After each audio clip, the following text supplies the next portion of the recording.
Good morning, Derek. If you happen serendipitously to discover this vestige recording sent to YouTube, then this is for you. And I have paid attention to timely YouTube efforts you've made, and I can say that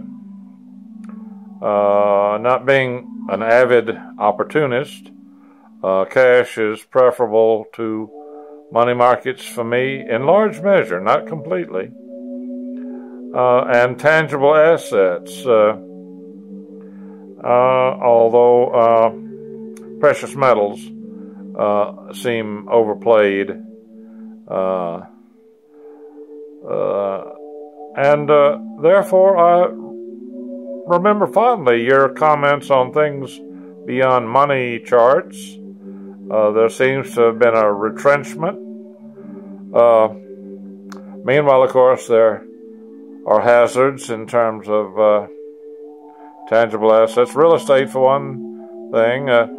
What you see there as the wallpaper on my site is an interior shot taken by investigators into the fire in London recently, just the other day. A lot of casualties, a lot of grief, and of course, greed led to the fire, I'm told, although anything can be said,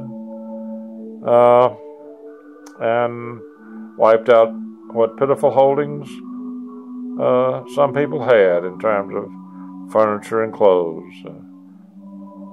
compared to titles to real estate.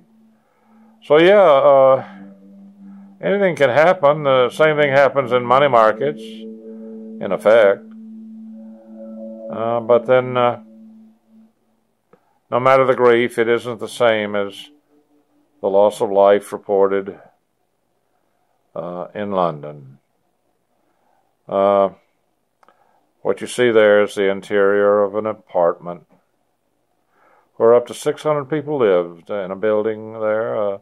I've forgotten how many apartments, but they said between 400 and 600 people called the place home. And of course it was what we would call Section 8. The British have a similar program there. So yeah, I think in terms of tangible assets, and but I wouldn't want something like this. I'm not really a physiocrat, but I have some regard for people who were back in the day. Well, now, Derek, I don't pretend to believe that you're necessarily going to tune in to this dedicated effort. It might seem odd to people who stumble on it, whose name is Derek, and they think of someone other than the elusive partridge in a pear tree somewhere in Toronto or nearby. But anyway, I'm in my same apartment. I've been here for years now, and it's mostly a debris field, as you can see. And of course, my health isn't what it used to be. But it's always wondrous to see someone do something with skill, and of course, that's why I've tried to pay attention to what you have to say. I must say, though, that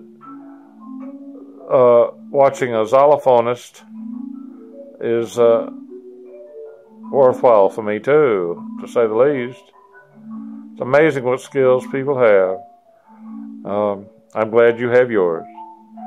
Well, have a good day, Derek, if you happen to stumble onto this. I regret what happened to YouTube several years ago, and so I haven't done much in terms of YouTube.